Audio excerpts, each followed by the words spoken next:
Eu quero saudar a você com a graça e com a paz de Jesus. Nós vamos dar início a mais uma aula de escola dominical e antes de mais nada vamos buscar a Deus, a presença de Deus em oração, vamos falar com Deus.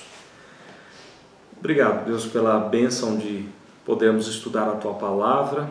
Ainda não podemos nos encontrar em escola dominical, todas as classes reunidas, mas como o Senhor é bom e deixou para nós os recursos da tecnologia, e podemos todas as manhãs de domingo aprender mais do Senhor, da palavra do Senhor. Por isso pedimos Tua bênção, direção, instrução do Teu Espírito, para entendermos aquilo que o Senhor tem para nós, os recados do Senhor para a nossa vida. Por isso fala conosco por meio da Tua palavra. Pedimos Tua bênção e que o Senhor abençoe as demais classes, todos os alunos, professores, e que todos nós, ó Deus, estejamos com o coração cheio de alegria e esperança no Senhor. Oramos em nome de Jesus. Amém. Nós estamos vamos falar hoje sobre uma questão importante e eu queria iniciar fazendo uma pergunta para você. O que será que nós devemos falar para essa geração? Qual a mensagem que deve ser dada a essa geração? Há uns dias atrás, eu acho que uns 20 dias atrás mais ou menos, eu participei de uma live com jovens da Federação de Santo André e eu coloquei a seguinte pergunta para os jovens: se os escritores do Novo Testamento estivessem vivos agora, passando por essa pandemia que nós estamos passando, o que eles deixariam de mensagem? Qual a proposta, qual o ensinamento que eles teriam para passar para essa geração sofrida com essa questão da pandemia? E se você fizer um paralelo com o nascimento do Novo Testamento, é algo muito interessante, porque lá no período do Novo Testamento, eles trouxeram uma mensagem e eles viveram situações muito mais difíceis do que a pandemia que a gente vive em 2020. A situação da igreja no primeiro século, em alguns momentos, foi muito pior do que o momento que a gente está vivendo. Mas todos os escritores do Novo Testamento tiveram uma boa mensagem para passar, uma boa notícia para entregar às pessoas. É interessante que eles viveram numa cultura totalmente diferente da nossa, a cultura greco-romana, o mundo helênico, desde Alexandre o Grande, a influência da filosofia, a influência de toda a cultura, tanto dos gregos quanto dos romanos, nas leis, nas artes, em todas as áreas. E Deus, nós percebemos, olhando para a história da igreja, nós percebemos como Deus dirige todas as coisas, como Deus dirige a sua igreja, como Deus faz com que até mesmo surjam incrédulos, surjam nações, movimentos, situações e até pandemias para cumprir os seus propósitos. Deus está sempre trabalhando e Deus não erra, Deus sabe trabalhar, Deus não precisa da ajuda de ninguém, mas Ele usa aqueles que Ele mesmo chama para alguns trabalhos específicos. Então eu queria iniciar com uma leitura de um texto da palavra em Gálatas 4, capítulo 4, verso 4. Gálatas 4, versículo 4, e você pode acompanhar aí na sua casa a leitura desse texto. Gálatas, carta de Paulo aos Gálatas, capítulo 4, verso 4, quando Paulo diz assim: vindo, porém, a plenitude do tempo, Deus enviou seu Filho, nascido de mulher, nascido sob a lei. Olha só, Deus ele enviou seu Filho, mas não foi em qualquer momento. E sim, o texto diz, na plenitude do tempo. A palavra plenitude, usada no Novo Testamento, tem a ver com perfeição, o tempo perfeito, o tempo completo. Jesus ele vem no período certo, não é? Então a gente aprende algumas coisas interessantes aqui. Por quê? Quando você olha para a história da humanidade e para a história bíblica, você vai encontrar algumas nações importantes. Você encontra primeiro os judeus, a importância do judeu. Qual seria a importância que o judeu trouxe para nós, como igreja do Senhor? A grande importância dos judeus para o tempo bíblico, para o Novo Testamento, ou para a chegada do Messias, é que você tem, diante de tantas religiões, tanta idolatria da época do Novo Testamento, você tem uma religião certa, uma religião monoteísta. Os judeus eram monoteístas, os judeus acreditavam no Deus Criador, o Deus da Bíblia, Então Jesus ele vem porque você já tem uma religião, a única religião da época monoteísta.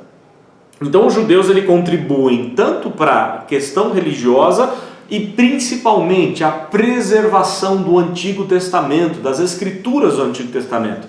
Olha só, Deus preservou usando o povo de Israel, usando os judeus, para preservar as Escrituras sagradas, e era necessário que elas estivessem intactas. E Jesus vai usar as Escrituras, os apóstolos vão usar as Escrituras do Antigo Testamento para anunciar as boas novas do Senhor. Você tem então no judaísmo a guarda, a preservação da própria palavra de Deus. Mas você tem a contribuição dos gregos. Qual seria a grande contribuição dos gregos para o mundo, né, no tempo de Jesus? Você tem um interesse pela palavra, pela filosofia. Foi por causa dos gregos que as pessoas tinham interesse em ouvir o apóstolo Paulo pregar, ou ouvir a Cristo pregar. Havia uma sede no coração pela pregação de uma palavra, de um ensinamento, de uma doutrina. Isso veio da cultura helênica, com a chegada dos filósofos, e as pessoas começam a ter sede pelo conhecimento, a sede pela verdade. E aí você tem o Novo Testamento utilizando da própria filosofia grega para implementar ou para pregar as boas novas do Evangelho. A contribuição dos gregos seria principalmente pelo interesse à questão do ensino. Vão surgir escolas nessa época e tudo mais. A grande contribuição dos romanos, os romanos contribuíram em algumas áreas, as leis, por exemplo, a Pax Romana, que era a segurança de você transitar em todo o Império Romano, mas a maior contribuição dos romanos para o Evangelho foi a criação de várias estradas. Eles tinham a seguinte ideia, de que todas as estradas deveriam ir até Roma, chegar até o centro do Império Romano, que é a cidade de Roma. E isso facilitou com que o apóstolo Paulo e tantos outros pregadores do Evangelho perambulassem pelas estradas, fossem para várias cidades anunciando o Evangelho. Então perceba só a direção de Deus na pregação da palavra, no governo da sua igreja, na providência de Deus, usando todos os recursos e até a contribuição de vários povos para que Jesus viesse na plenitude do tempo. Foi por isso que deu certo a chegada do Messias. Ele chegou no tempo exato. Você tem a religião certa com a palavra de Deus no Antigo Testamento, você tem os gregos com interesse pela palavra e você tem os romanos com estradas para que essas estradas fossem utilizadas na pregação da própria palavra de Deus. Diante desse quadro, o primeiro evangelista, o primeiro evangelho a ser escrito, muito provavelmente foi o evangelho de Marcos, de João Marcos. Ele aprende do apóstolo Pedro os seus ensinamentos e nesse evangelho ele tem uma boa notícia num momento de más notícias. Nós sabemos que o período de Marcos, quando ele escreve esse evangelho, é um período muito difícil para a igreja. O imperador Nero era o pior dos imperadores romanos, o mais cruel, aquele que mais perseguiu a igreja, trouxe vários e vários problemas para a igreja, como incendiando os crentes como postes nas estradas. Ele incendiou a cidade de Roma para acusar os crentes, ele jogava os crentes às feras, na arena das feras ou nos gladiadores para jogos e darem risada pela morte dos crentes. A situação na região de Roma e em todo o Império Romano, houve uma forte perseguição por conta de Nero. Nero foi o responsável pela morte dos dois grandes líderes da igreja, pelo apóstolo Paulo e pela morte também do apóstolo Pedro. A situação era muito triste, muito alarmante, e nesse período, quando as coisas não andam bem, o emocional das pessoas ficam abalado a questão da fé. Né? Será que Deus mesmo existe? Tudo isso acontecendo e Deus não liga? Há muitas inquietações no coração do povo de Deus naquele tempo e Marcos quer aquietar o coração. Marcos quer trazer uma mensagem boa para aquelas pessoas. Por isso ele vai iniciar o seu evangelho. Eu queria que você abrisse agora comigo lá no início do evangelho de Marcos, primeiro capítulo, verso 1. Vejamos lá, logo no primeiro capítulo e no primeiro versículo, a lição preciosa que Marcos traz para nós. Se fosse só esse versículo, já valeria a pena todo o livro. Princípio do Evangelho de Jesus Cristo, Filho de Deus. Evangelho é boa nova, é boa notícia.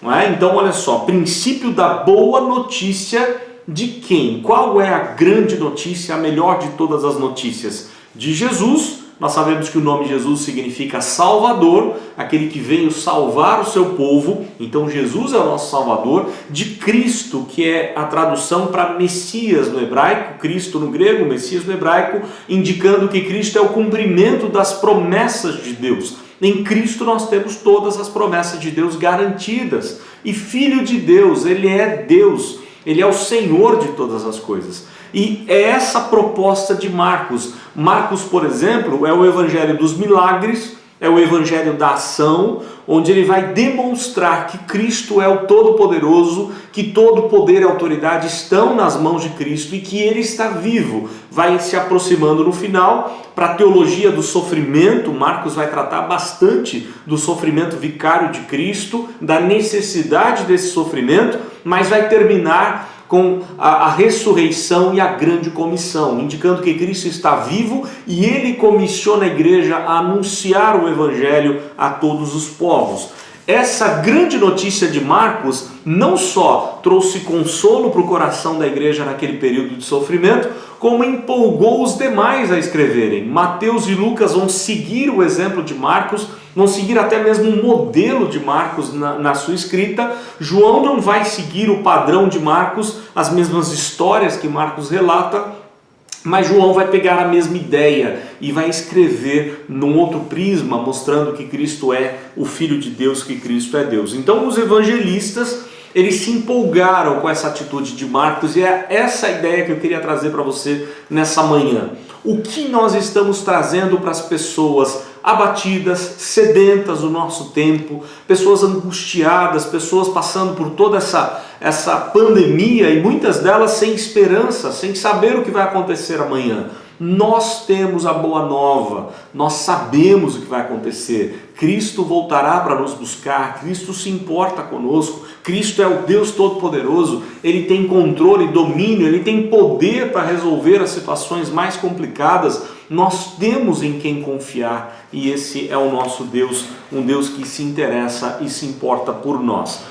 Esse é o período do Novo Testamento. O Novo Testamento foi criado nesse período difícil de perseguição, não só por parte dos romanos, mas também por parte dos judeus. Os judeus não se convertem, boa parte dos judeus não recebem a Cristo. A igreja começa a avançar na pregação do evangelho, mas começa a ser perseguida pelos próprios judeus. Há muitos judeus indignados porque a igreja prega Cristo como Messias, e aí eles vão fazer a cabeça dos romanos, os judeus sempre com muito mais dinheiro, com muito mais influência no Império Romano, pelas posses, pelas autoridades que tinham, e eles conseguem fazer a cabeça dos romanos para perseguir a igreja, para maltratar toda a vida da igreja. E aí você tem aí, nesse momento, o surgimento, por exemplo, do livro de Atos. O livro de Atos dos Apóstolos, ele vai demonstrar como é o avanço da igreja, o avanço da pregação da palavra, mesmo com tantas notícias ruins. Ele demonstra como Cristo continua a operar na igreja, no testemunho da igreja, e quantas vidas foram alcançadas pelo Evangelho. Ainda antes de falar do livro de Atos, eu queria voltar alguns versos do livro do Evangelho de João, para te lembrar que os 4 evangelistas, Mateus, Marcos, Lucas e João, eles têm a boa nova sobre Cristo, e nessa boa notícia sobre Cristo, eles vão demonstrar como Cristo era o excelente pregador, como Cristo trazia a melhor das pregações, o melhor jeito de pregar o Evangelho. E nós vemos isso, por exemplo, eu queria que você acompanhasse comigo a leitura de alguns versos do evangelista João. João capítulo 8, por exemplo, capítulo 8, verso 12. Nós vamos ler aqui João 8, versículo 12.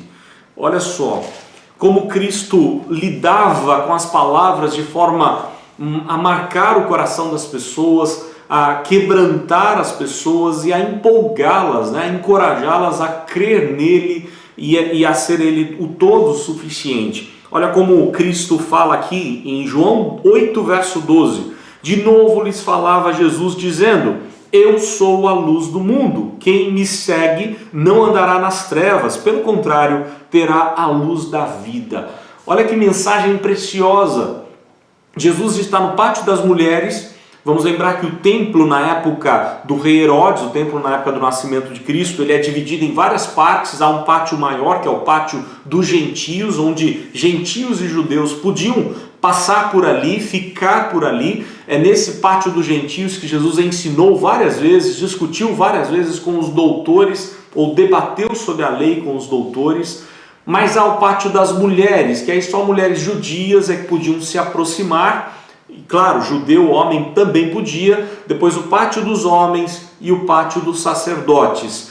Era no pátio das mulheres que acontecia a festa das luzes. Nesse momento da festa das luzes, Jesus ele dá essa declaração: eu sou a luz do mundo, quem me segue não andará nas trevas, pelo contrário terá a luz da vida. Olha que coisa maravilhosa, pegar algo bem próximo ali do que está acontecendo e uma ilustração que jamais as pessoas esqueceriam, mas falar algo no coração, trazer uma mensagem de vida para aqueles corações abatidos, sedentos, com vários e vários problemas. Da mesma maneira nós temos que fazer hoje. As pessoas estão precisando de luz, de direção, de vida, de verdade da parte de Deus. Então nós temos a luz, nós temos a palavra de Deus, que é lâmpada para os nossos pés, luz para os nossos caminhos. Nós temos Cristo como a luz do mundo, um mundo cheio de trevas. Há tantas questões relacionadas à Covid-19 que você percebe quanta politicagem, quanta situação difícil. Os próprios cientistas não sabem nada, tudo muito obscuro. Mas Cristo sabe de todas as coisas, Cristo conhece todas as coisas e nós podemos nos aquietar no ensinamento de que Ele é a luz do mundo, aquele que vive nele não tem trevas, não vive nas trevas. Então, mensagem preciosa de Cristo. Da mesma maneira, olha só como agora vai argumentar Jesus no capítulo 6, verso 36. Os irmãos devem lembrar que por 2 vezes Jesus multiplica os pães. Ele tem compaixão da multidão faminta que vinha até ele, andava, caminhava por muitos e muitos quilômetros, num sol muito forte, à noite num frio muito, muito intenso, e Jesus ele se preocupa, se importa com a situação daquelas pessoas, e por 2 vezes ele multiplica os pães. Depois desse segundo evento, ele vai declarar em João 6, verso 36, porém, eu já vos disse, João 6, João 6, 35, né? Declarou-lhes, pois, Jesus: eu sou o pão da vida, o que vem a mim jamais terá fome, e o que crê em mim jamais terá sede. Jesus é aquele que tem pão para nos dar, tem alimento para nos dar. Ele está trabalhando com coisas essenciais da vida, a luz, o pão. Olha só, as pessoas estão famintas, as pessoas estão desesperadas, precisando de uma palavra, muitos estão angustiados, muitos estão sem vida, completamente desesperados, mas nós temos a vida de Cristo, nós podemos compartilhar o Cristo que alimenta os corações, porque Ele é o pão da vida. E ainda o Senhor Jesus, agora na festa dos tabernáculos, conforme diz o mesmo livro de João, capítulo 7, 37, vamos lá, João 7, 37 e 38, quando o sacerdote derramava água sobre a base do altar, todos deveriam ficar calados nessa hora, era algo muito solene, ao último dia da festa do tabernáculo, e aí o texto diz, João 7, 37, no último dia, o grande dia da festa, levantou-se Jesus e exclamou: se alguém tem sede, venha a mim e beba. Quem crer em mim, como diz a Escritura, do seu interior fluirão rios de água viva.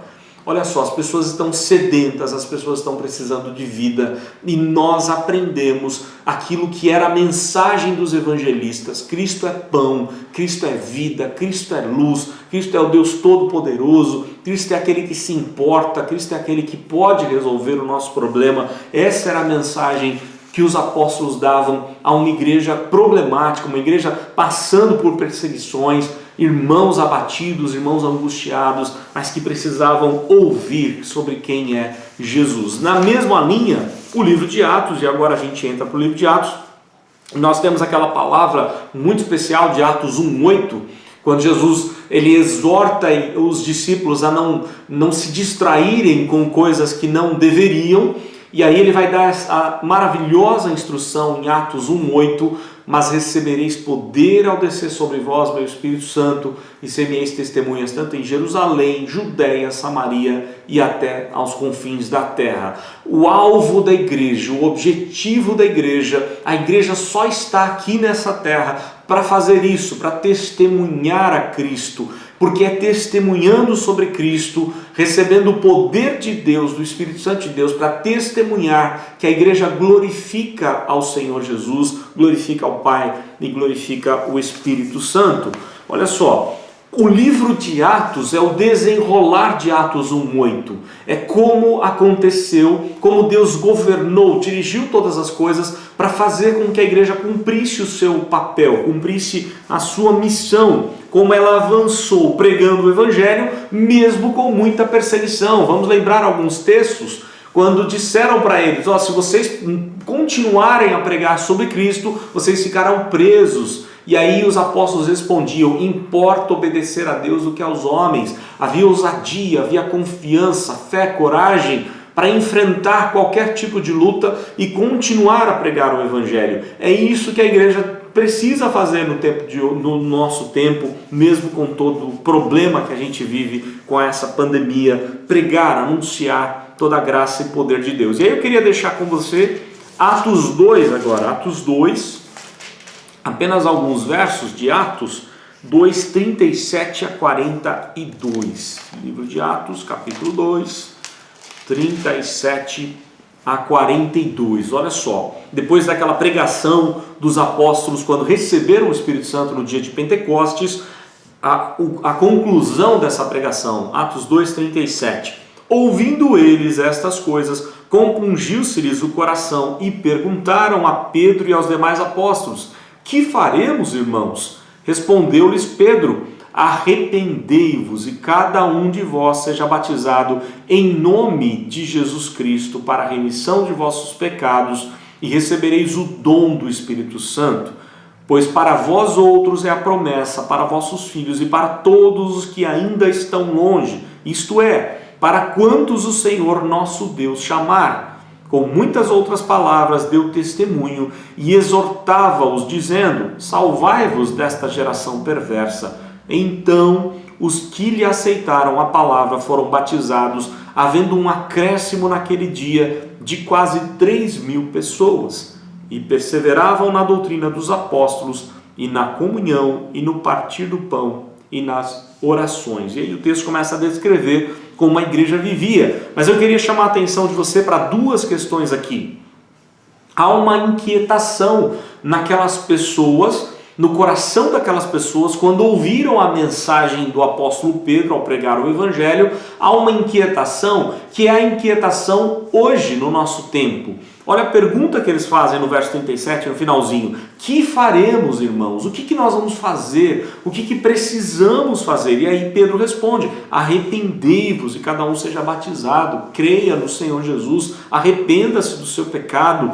E eles então aceitam a palavra. Cerca de 3.000 foram batizados ali naquele momento. E olha outra ênfase importante no verso 42. E eles perseveravam na doutrina dos apóstolos, na comunhão, no partir do pão e nas orações. A igreja crescia, multiplicava, firmada no ensinamento da palavra, na doutrina dos apóstolos. E é isso que nós como igreja precisamos também perseverar.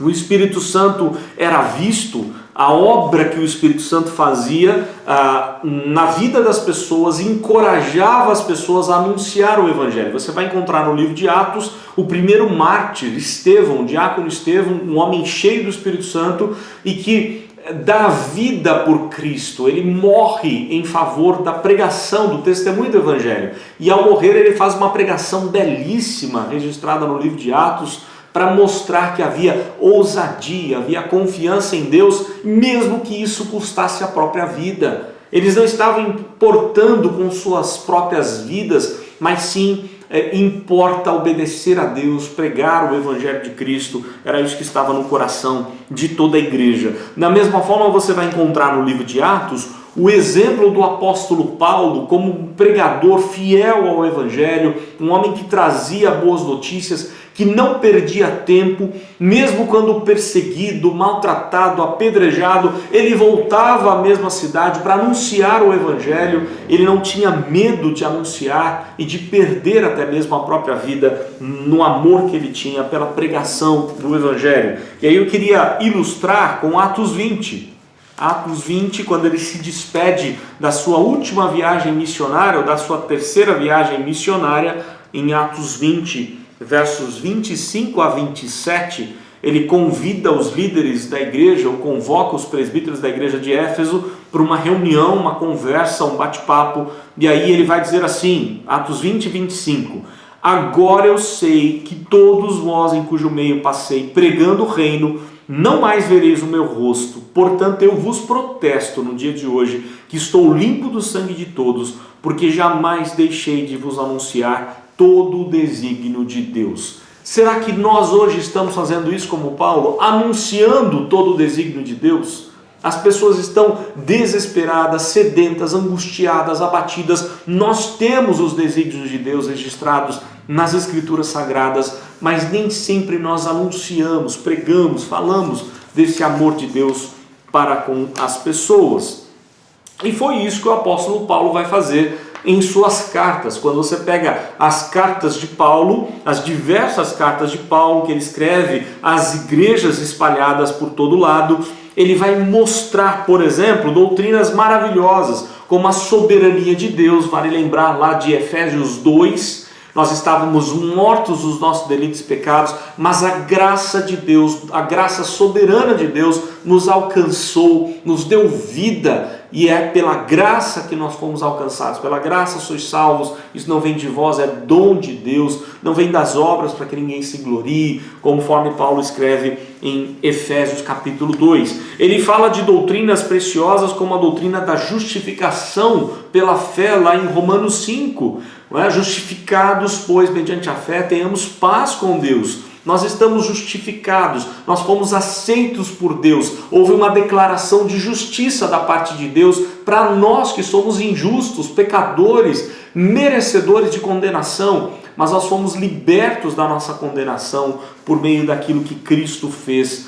E por isso nós temos que confiar no amor de Deus. No verso 8 do capítulo 5 de Romanos ele diz isso. A prova do amor de Deus, Deus prova o seu amor para conosco pelo fato de ter enviado Cristo Jesus para morrer no nosso lugar. Outra doutrina preciosa, a suficiência de Cristo, conforme ele coloca lá em Colossenses, em Cristo estão todos os tesouros da sabedoria, do conhecimento. Vejam só, as pessoas de Colossos, a igreja de Colossos inserida numa cultura greco-romana, tinham interesse pela filosofia, e pelo conhecimento, por saber alguma coisa. Ele vai dizer que em Cristo estão todos os tesouros da sabedoria, do conhecimento. Depois ele mais para frente, ainda no capítulo 2, ele vai dizer que Cristo encravou na cruz toda a dívida do nosso pecado. Vejamos quantas lições preciosas, a suficiência de Cristo, da palavra de Deus, que o apóstolo Paulo vai trazer em todas as suas cartas. E aí eu queria terminar com você, falando com você sobre Romanos 1, um texto muito conhecido de Romanos 1, 16 e 17, que é o interesse de Paulo ao escrever Romanos. Ele quer pregar o evangelho lá para a região da Espanha, ele escreve para a igreja de Roma. A igreja de Roma não foi fundada pelo apóstolo Paulo, provavelmente foi fundada por pessoas que estavam no dia de Pentecostes ouvindo a pregação do apóstolo, que devem ter voltado para Roma e perseverado no Evangelho. Depois chegam a Apolo, Priscila para ajudar ali o trabalho, e Paulo vai só depois para Roma. Ele não é o fundador da igreja, mas já há uma igreja ali muito bem estabelecida. Um dos grandes líderes da igreja é filho de Simão o Cirineu, aquele que ajudou Cristo a carregar a cruz. Talvez o Evangelho tenha ido até mesmo por ele, pelo testemunho que ele dá na presença, ou aquilo que ele viu na crucificação do Senhor Jesus.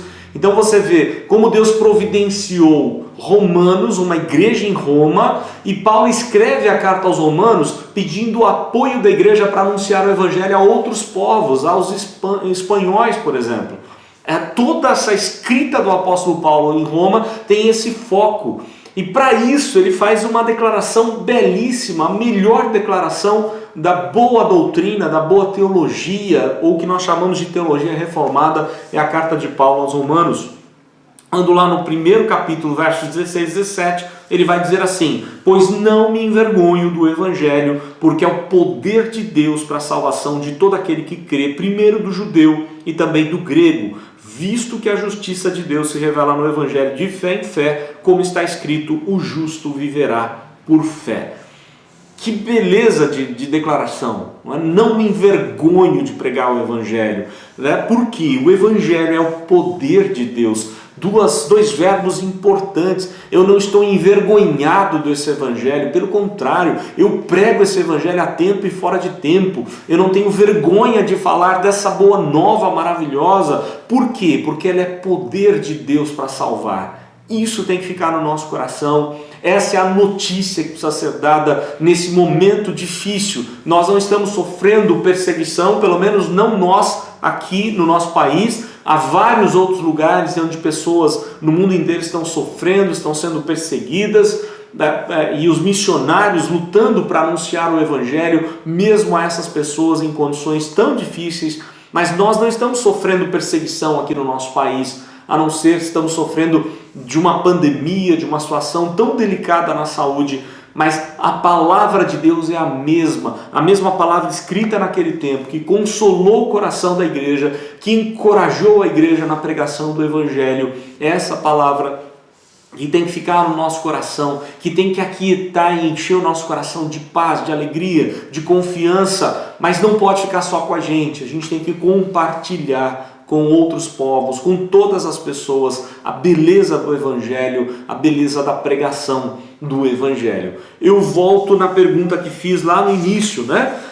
O que escrever para essa geração? O que dizer para essa geração? Qual mensagem que você pode deixar, quer no Facebook, quer no Instagram, quer em qualquer outra rede, ou uma carta, ou por telefone? Que mensagem você pode deixar para essa geração? Há uma única mensagem que precisa ser dada: as boas novas do Evangelho, de um Deus que se importa, de um Deus que domina, que tem controle sobre todas as coisas, de um Deus que tem propósitos para tudo que está acontecendo, e de um Deus que quer fazer a igreja crer e anunciar cada vez mais do seu poder, da sua graça, do seu amor, da sua misericórdia e de tantas outras coisas, da sua justiça, de todos os seus atributos. Nós pregamos todos os atributos de Deus na certeza de que esse Evangelho é poder de Deus para salvar todo aquele que crê. Que você possa alegrar o seu coração na palavra, no Novo Testamento, na palavra de Deus. Em outro momento nós vamos ver, por exemplo, como a reforma protestante encarou essa realidade, o seu momento, a sua perseguição, a sua cultura da época, e como ela cumpriu a missão, e como nós devemos fazer isso também nos nossos dias. Então vamos ter alguns momentos diferentes. Estamos vendo aqui o Novo Testamento. Vai chegar um momento, não sei se no próximo domingo, mas em breve nós falaremos sobre como os reformadores, os puritanos, eles encararam a mesma situação difícil e fizeram diferença, foram relevantes do seu tempo, e como nós, num outro momento, vamos falar sobre como no nosso tempo nós podemos também ser relevantes para essa geração. E Deus assim abençoe a sua vida, a sua família. Eu queria orar contigo nessa hora. Vamos orar. Ó Deus, muito obrigado, porque a Tua palavra é magnífica, é maravilhosa e ela fala profundamente ao nosso coração, ela trouxe vida, transformação para todos nós. E Tu sabes, ó Deus, quem somos, como estamos.